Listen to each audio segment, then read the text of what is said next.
I think that's when I made my biggest leap as a fighter, because I literally spent all day training and then explaining technique and things like that to, like 5-year-olds. If you can explain, how to, whatever, do a rear naked choke to a kid that young, then no doubt, I always just felt like it was like mental reps. And I worked with other fighters, and they'd always like, bitch and complain about having to work so much.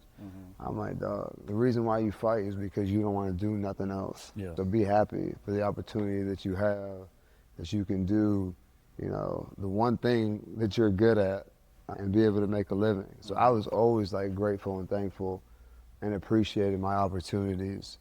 Where I know some people, they just, it was cool for like, a month or two, and then, then the bitching starts, and then it becomes mundane and it's not new and exciting anymore. And I'm just like, man, how could you possibly have any complaints that this even exists? Like, you've never had another job other than coaching and teaching. You've never swept the floor, you've never scrubbed the toilet, you've never done any of that stuff. So man, like, that's one thing. I just like always appreciated everything, good or bad, whatever. Bad builds character, good, you worked for that.